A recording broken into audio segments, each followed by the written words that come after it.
You'd mentioned this a couple of times here already. The headwind, maybe the biggest of all, is the Lebanon issue, and this was released, I guess, just yesterday.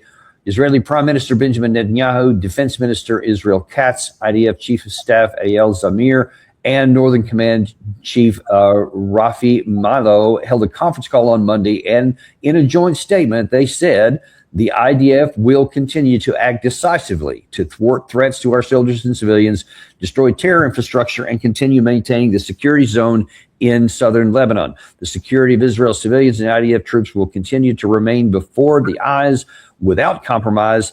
An earlier ICC fugitive PM, this is what Dropside is referred to, Benjamin Netanyahu said, my directive and the defense minister's directive to the IDF is clear and has not changed. Our fighters in southern Lebanon have full freedom of action to thwart any direct or emerging threat to them or to the resistance of the North. The IDF has no restrictions in this matter. And tell me if you disagree, but I mean, I think that was written not to the Israeli people, but to the Oval Office and President Trump. There are no restrictions. What do you say?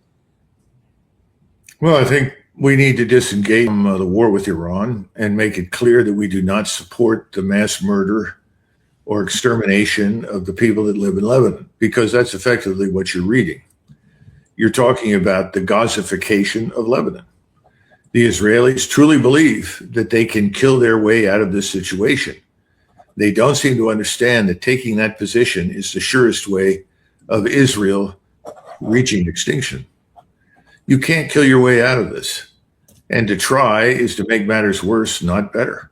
I don't know what else to say, Dan, but if you think you're going to kill your way out of Lebanon and turn it into another Gaza, you're in for a long wait. That's not going to work. And, there's some bigger issues. Well, it's a big issue. President Trump, in his interview with Axios a week or so ago, was point blank asked, can you tell Israel to stop in Lebanon, and will they listen? Will they agree with you? Here's the relationship with Netanyahu's. It's good, but we have to keep him a little bit sane. Are you going to be able to control Israel from attacking Lebanon? Yeah, I will be. I mean, I wonder. They have a lot of respect for me, and they do as I say. They do as I say. That's what he said there. Now, apparently that memo and that soundbite did not get to Itamar Ben-Gvir, who said this on that topic. אני חושב שעם כל הכבוד לטראמפ הוא לא הסיפור. הסיפור כאן זה בנימין נתניהו. ראש ממשלת ישראל הוא ראש ממשלה עצמאי. ישראל היא לא עוד כוכב בדגל האמריקאי, וראש הממשלה צריך לקבל את ההחלטות. וזה הרבה תלוי בביבי. הוא צריך לקבל את ההחלטות שאוהבים את הנשיא טראמפ, אבל פועלים בשביל החיילים שלנו, בשביל תושבי מטולה, בשביל תושבי קריית שמונה. אין מצב שאנחנו נתחיל לפעול לפי תכתיבים של ידיד, והוא באמת ידיד גדול. צריך להגיד את זה גם. She said, for those who may not have been able to read it, he said, hey, we love President Trump, but we're going to act the way we're going to, and we're not going to let him give us dictates. So they're going to continue on there. So what does that tell you, Doug, when you look at all this together, the claims that we're making that the Iranians have agreed to, the Iranians saying, no, we haven't, Trump saying that I told Israel what to do, and Israel saying, yeah, whatever you said, we're going to do what we want to do. I mean, it seems to me that President Trump is getting shrunk further and further into irrelevance, even among the people he used to be able to tell things to. I tell everyone that they should listen to Ben-Gvir. What he says is exactly the way the government thinks, and frankly, most Israelis think. And the expectation, though he did not state it, is that we are the servants of Greater Israel, and that we, our armed forces, will stay engaged until his view of the world is realized, Ben-Gvir's view, which is Greater Israel. That's what President Trump has to wrestle with. Can President Trump go and get a declaration of war against Lebanon, and for that matter, anybody else, including Iran or any other Arab country in the region, or even Turkey, to satisfy the demands of Ben-Gvir? Can he do that? Well, Ben-Gvir's attitude is we've spent 30 years buying up politicians. It's time for them to pay back. We've got the best government money can buy. and the government's being bought. End of discussion. So now it's time to pay back. If you take their money, they expect you to perform. And I think that's President Trump's problem with the Hill, to a lesser extent for himself, but he's also under duress. The people involved here, Dan, who are not under duress, they're called Americans, us. We're not under duress. And we're preeminently concerned about the interests of the American people, their strategic interests, their security interests. And they do not equate the mass murder or extinction of people living in Gaza or Lebanon or Iran, or for that matter, anywhere else, with our national security. Doesn't work for us. Now, President Trump has to decide on what side of this he really is. Is he going to be the president of the United States, or is he going to be the principal representative to the American people of Israeli and international Jewish power? That's the question. And you know, Doug, there's been some public polling now, but I also have it on pretty good authority that that White House does its own internal polling that's not public, and that told them even several weeks ago, pretty much what you just said there, that the general American population, even those in the MAGAverse, are starting to say, hey, this is a disaster. This war is a disaster. We should get out, and we should stop just reflexively giving in to Israel. That seems to have changed President Trump's vocabulary, things that he had been saying, because he, talking about, I tell them what to do, and they're the little partner, a bunch of stuff like that. J.D. Vance has been going off on the circuit, hitting all kinds of podcasts and other interviews, saying a lot of the same things. Well, they're just a regular country. They're not this special thing. But so far, it hasn't been any action. Do you think that they will be able to, recognizing this shift that you just pointed out, that the administration, meaning Trump, will take action to finally put some teeth behind this? Or do you think it'll stay in the realm of rhetoric and that the Israelis will continue to do what they want with our stuff? President Trump has demonstrated pretty conclusively that he really is a politician. And most politicians like to be a little bit pregnant.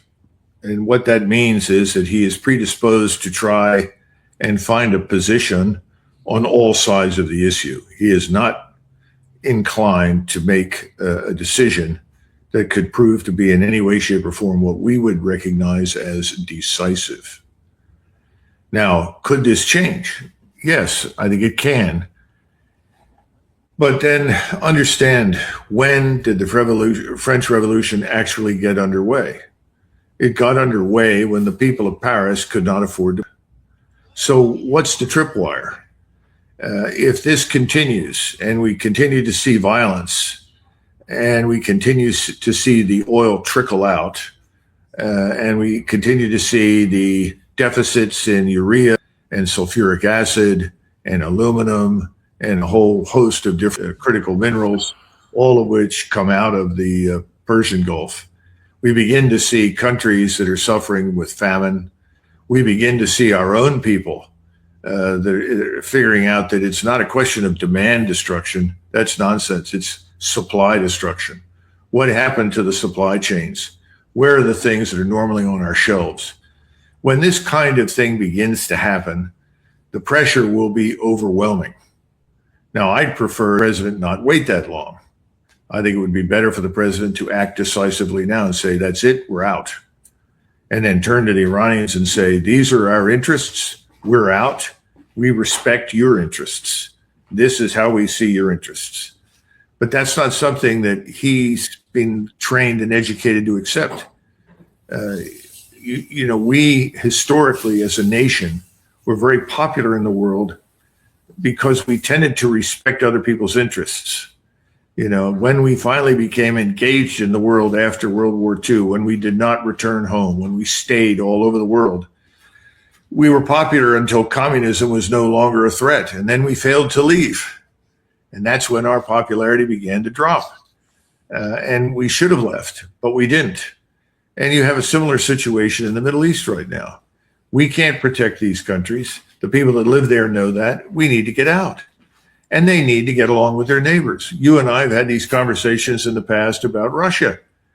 The Lithuanians, Latvians, and Estonians would love to do to us what the Israelis have and drag us into a war that we don't need to fight against Russia. We're not going to do that, but we ought to be a little more straightforward with people and say, look, you live there, we don't. Get along with your neighbors. Right. Don't expect us to club your neighbors into position. Unfortunately, we are currently engaged in clubbing everybody into submission for Israel. It's not working. It's a catastrophe for us and for the world. I think President Trump knows that, but he's under duress. He can't simply pull the plug. Well, one thing that might push him in that direction, I mean, Gary was showing that polling there a second ago that Newsweek had up there, and we mentioned a couple of others. But there has been some additional movement on and we'll just look at the Republican side of this.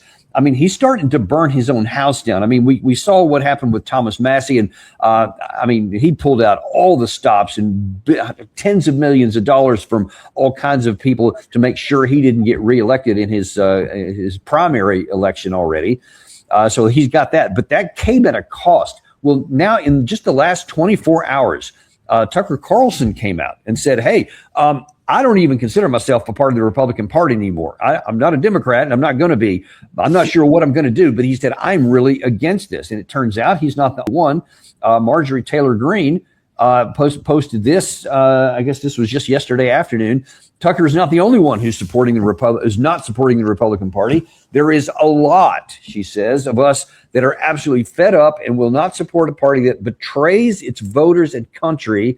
But that does not mean we're turning Democrats either. But we are done with the America Last Republican Party. Now, these are not minor figures here.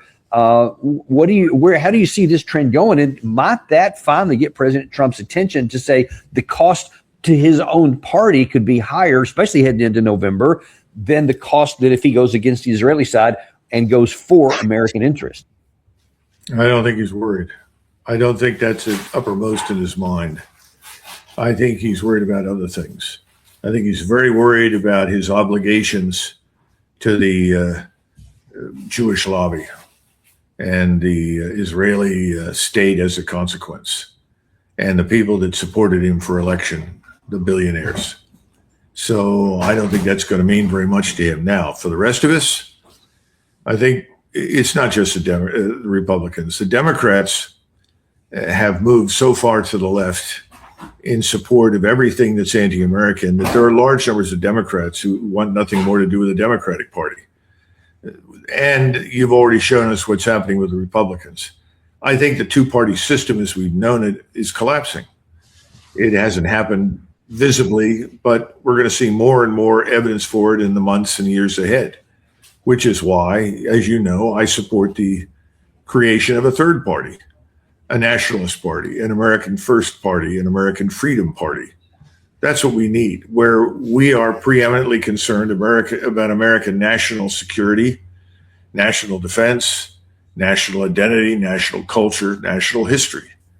And of course, this is anathema to people on the left. It's anathema to some of the people in the Republican Party that have been supporting the Israel lobby for years.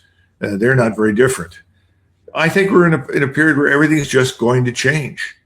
Now, what happens to President Trump along the way? As things get as bad as I think they could over the next few months, there'll be a lot of pressure to remove President Trump from office. And I think it's going to happen. That's a pretty bold statement. How might that happen? I mean, what would that look like? Well, I don't think it'll happen because of the cabinet. It should. That's where the vice president should be the man who walks and said, listen, you've done enough damage at this point. Damage to the nation, damage to the world. We can't sustain any more damage. So now you have a choice. Either you get on board and shut up and help us disengage from this war, or I'm going to remove you. And that means that a majority of people in the cabinet vote for his removal. There's an amendment that provides for that power. I don't see that happening, Dan. Do you? No, because President Trump made sure that he had the most loyal people at all those positions. So it would have to be really bad for them to turn. Although I think it's in their minds some now that it used to not be. Yeah, but you say loyal. I just think people that are acutely lacking in genitalia. They're not loyal. These are people who are fearful. Fair enough. And will sell out in order to get where they are. And they've done that to get where they are, by the way. So I don't think that's the issue. So it's more likely to come as a result of an impeachment. And that could get very ugly, but that could happen sooner than we think. It could drag into next year, in which case it happens with the next Congress. But yeah, I agree with you, Doug, especially if the economic situation starts to crater and and you can draw a direct line to the war that we started here. I mean, even Republicans, whatever they may want to do, talk about members of Congress and the Senate, I don't think they would be able to vote against an impeachment move if that's what the American people come to believe. Well, that's right. And I think that's something that you and I can't foresee with absolute precision. Yeah, definitely not. But I think that's the critical variable. And it's interesting that President Trump has finally admitted it publicly. I mean, I've been saying for weeks, we risk a global depression unless we can arrest these tendencies right now. And he said finally, while he was in Versailles, global depression. Thank God, you know. Well, then, Mr. President, you figured it out. Disengage. Yeah. Get out. There is a military solution. It's called disengage and get out. And, you know, Doug, President Trump is the most skilled person I've ever seen in my lifetime. This is not always a good thing, but he does have the skill. He can flip his position on a dime 180 degrees and convince his supporters that it was a good idea all along. He's the one guy that can say, yeah, I know we were fighting this war and I said all this stuff, but this is what we need to do. And that's what I'm going to do for the good of our country. And I think that he would get a significant portion of those supporters to stay with him, as opposed to going down this path and pretend that these pressures aren't coming, and then he could lose them all. Well, right now he's in the danger zone that Richard Nixon found himself. And Nixon ran on a platform of ending the Vietnam War. When he first met with the Joint Chiefs in 1960, they all said, yeah, let's get out. There's no victory here. There's nothing to be won. This whole thing has been bungled. The best thing we can do is leave.